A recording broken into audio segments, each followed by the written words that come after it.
श्री शिवाय नमस्तुभ्यम हर हर महादेव। 24 दिसंबर का दिन बहुत विशेष है। बुधवार का दिन है और साथ में विनायक चतुर्थी का भी महासंयोग बन रहा है। साल की आखिरी चतुर्थी है और इस साल की आखिरी विनायक चतुर्थी जो कि बुधवार के दिन है, इसके अलग ही लाभ आपको देखने को मिलेंगे अगर आप गुरुजी पंडित प्रदीप मिश्रा जी के बताए और धार्मिक परंपराओं में कुछ उपाय वर्णन है, उन उपायों में से कुछ उपायों को करते हैं तो गणेश जी का पूजन अर्चन तो करना ही है। साथ ही गणेश जी को प्रसन्न करने के लिए कुछ साधारण और असरदार उपाय किए जाते हैं। उन्हीं उपायों की बात इस वीडियो में की जाएगी। हम आपको बता दें, गुरुजी पंडित प्रदीप मिश्रा जी का बताया विशेष उपाय तो हम इस वीडियो में बताएंगे। साथ ही विनायक चतुर्थी की रात्रि को कौन सा दीपक आपके जीवन में खुशहाली लाता है, कौन सा दीपक आपके घर में धन संपदा की वृद्धि करने वाला होता है, विनायक चतुर्थी में कौन सा दीपक आपके घर से बाधाओं को दूर करता है, घर में धन संपदा की वृद्धि कराता है, सभी जानकारी आपको इस वीडियो के माध्यम से मिलने वाली है। इसलिए वीडियो अंत तक देखें ताकि कोई भी उपयोगी जानकारी आपसे न छूटे। बढ़ते हैं पहली विशेष जानकारी की ओर। विनायक चतुर्थी का जो दिन है यह काफ़ी विशेष है, क्योंकि बुधवार के दिन अगर चतुर्थी आती है तो उसकी महत्वता अधिक हो जाती है और दीपक के कुछ कारगर उपाय हैं जो कि आपको इस विनायक चतुर्थी में अवश्य करना है। सबसे पहले घी का दीपक और दूरवा वाला उपाय। विनायक चतुर्थी की पूजा के बाद रात को सोने से पहले एक मिट्टी के दीपक में आपको गाय का शुद्ध घी भर लेना है, 4 लौंग उस दीपक में डाल देना है। ऐसा करने से दरिद्रता का नाश होता है, घर में धन के आगमन के रास्ते खुलते हैं। दीपक जलाते समय भगवान गणेश के चरणों में 21 दूरवा को गांठें लगाकर अर्पित करें और ओम गणपतये नमः इस मंत्र का जाप करें। मंत्र का जाप आप जितने बार करना चाहें उतने बार कर सकते हैं। यह उपाय आपको अपने घर पर ही करना है। लाभ जरूर देखने को मिलेगा। जीवन से दरिद्रता का नाश होता है और घर में धन संबंधी जो भी परेशानियां चलती हैं वह दूर होती हैं और धन आगमन के नए रास्ते खुलते हैं। बढ़ते हैं अगले विशेष उपाय की ओर। पीपल के नीचे आटे का दीपक। विनायक चतुर्थी की रात्रि को आपको एक आटे का दीपक बनाकर सरसों का तेल डालना है या फिर तिल का भी तेल का आप उपयोग कर सकते हैं, जो आपसे बन सके, जो आपको ठीक लगे। इसके साथ ही साथ इस दीपक को आपको पीपल के पेड़ के नीचे ले जाकर उसे प्रज्वलित कर देना है। ऐसा करने से शनि और राहु दोषों से आपको छुटकारा मिलता है। साथ ही अगर आप लंबे समय से किसी रोग या फिर कर्ज से परेशान हैं तो यह उपाय करने से धन से जुड़ी हुई जितनी भी मुश्किलें हैं सब दूर होती हैं। काफ़ी अच्छा सरल और आसान उपाय है विनायक चतुर्थी और बुधवार के दिन यह उपाय आने के कारण पीपल के वृक्ष के नीचे आप यह दीपक लगाकर अधिक से अधिक लाभ प्राप्त कर सकते हैं। रात्रि के समय दीपक लगाना है, इस बात का आपको विशेष ध्यान रखना है। बढ़ते हैं अगले विशेष उपाय की ओर। तीसरा दीपक से जुड़ा उपाय यह है कि घर में आपको मुख्य द्वार पर एक दीपक प्रज्वलित करना है। विनायक चतुर्थी की रात को एक मुख्य द्वार पर घर के अंदर की तरफ मुंह करके 2 मुखी दीपक लगाया जाता है। कहा जाता है मुख्य का द्वार पर दीपक लगाने से घर में सकारात्मक ऊर्जा बढ़ती है, नकारात्मक शक्तियों से आपको मुक्ति मिलती है। 2 मुखी दीपक से तात्पर्य है आप एक दीपक में 2 लौज प्रज्वलित करेंगे। इस प्रकार का दीपक आपको इस दिन प्रज्वलित करना है और अपने घर से नेगेटिविटी को दूर करना है। बढ़ते हैं दीपक से जुड़े चौथे विशेष उपाय की ओर।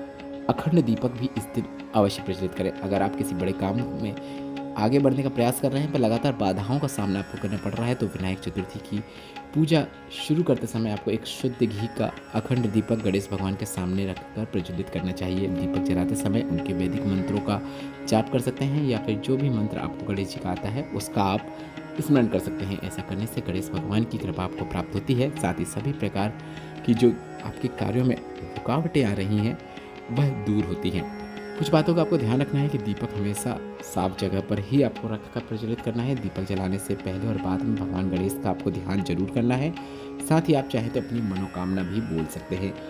पूजा में तुलसी का प्रयोग नहीं करना है क्योंकि गणेश जी को यह अर्पित नहीं की जाती है। बढ़ते हैं अगले विशेष उपाय की ओर।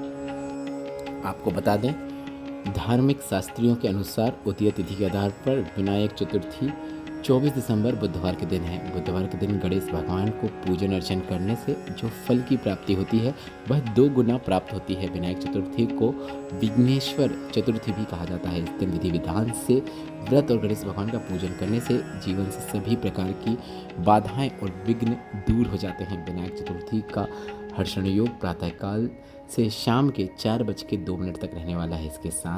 इसके बाद वज्र योग बनेगा और धनिष्ठा नक्षत्र पूरे दिन और रात्रि को भी रहने वाला है। अब धार्मिक मान्यताओं के अनुसार कुछ ऐसे उपाय जो कि सरल और आसान उपाय हैं जिन्हें आप अपने नित्य जीवन में कर सकते हैं।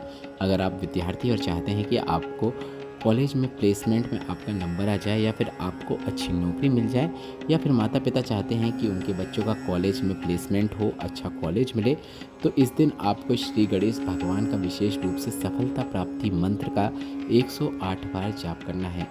सफलता प्राप्ति मंत्र इस प्रकार है, गणपतये नमः। इस मंत्र को आपको 108 बार बोलना है। गणपतये नमः, गणपतये नमः, गणपतये नमः। इस प्रकार से मंत्र का आप जाप कर सकते हैं। साथ ही साथ आप जीवन में प्यार, शोहरत, यह सभी चीज़ें प्राप्त करना चाहते हैं तो इस दिन 5 इलायची 5 लौंग के जोड़े, मतलब 5 इलायची 5 लौंग, यह श्री गणेश भगवान को अर्पित करना चाहिए। साथ ही हाथ जोड़कर भगवान से प्रार्थना करना चाहिए और उनका आशीर्वाद मिले ऐसे भगवान से कामना करना चाहिए। अगर आप व्यापार कर रहे हैं जिसमें आप साझेदार हैं या फिर अपने किसी से रिश्ते आप बेहतर करना चाहते हैं तो आपको इस दिन मिट्टी से बने हुए गणेश भगवान की छोटी सी मूर्ति को लेकर अपने बिजनेस के जो साझेदार है या फिर अपना जिससे आप रिश्ता अच्छा करना चाहते हैं उसे आपको यह प्रतिमा गिफ्ट करनी चाहिए।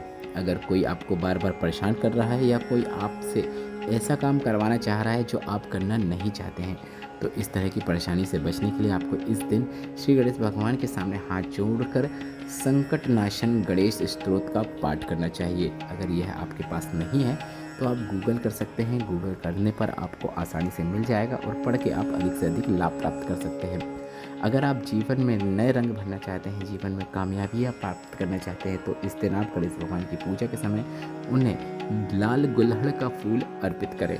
साथ ही अपनी कामयाबी के लिए भगवान से प्रार्थना करें। यह कुछ सरल और आसान उपाय हैं जो धार्मिक मान्यता के अनुसार अगर आप करते हैं तो आपको जीवन में सफलता निश्चित देखने को मिलती है।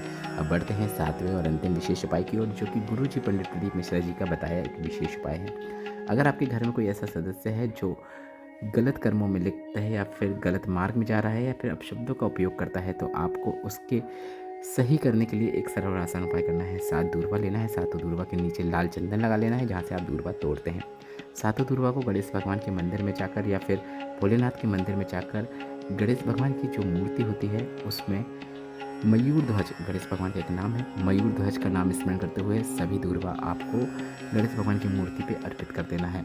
इसके बाद आपको भगवान से प्रार्थना करना है और कुंदकेश्वर महादेव का नाम लेते हुए एक दूर्वा वापस प्राप्त कर लेना है। प्राप्त की हुई इस दूर्वा को आपको उस व्यक्ति को खिला देना है जो गलत मार्ग में जा रहा है या फिर व्यसन में डूबा हुआ है या फिर घर में जिसके कारण क्लेश होता है, उसे यह दूर्वा खिला दे। खा ले तो अच्छी बात है, अन्यथा आप भोजन में मिलाकर उसे पीस कर खिला सकते हैं। लाभ जरूर देखने को मिलेगा। कुबुद्धि उसकी सुबुद्धि में परिवर्तित होगी, शतमार्ग में चलना शुरू कर देगा। लाभ जरूर देखने को मिलेगा। वीडियो में बताई गई जानकारी अगर आपको उपयोगी लगी है तो वीडियो को लाइक जरूर करें। ऐसे ही वीडियो और देखने के लिए चैनल को सब्सक्राइब करना न भूलें। श्री शिवाय नमस्तुभ्यम। हर हर महादेव।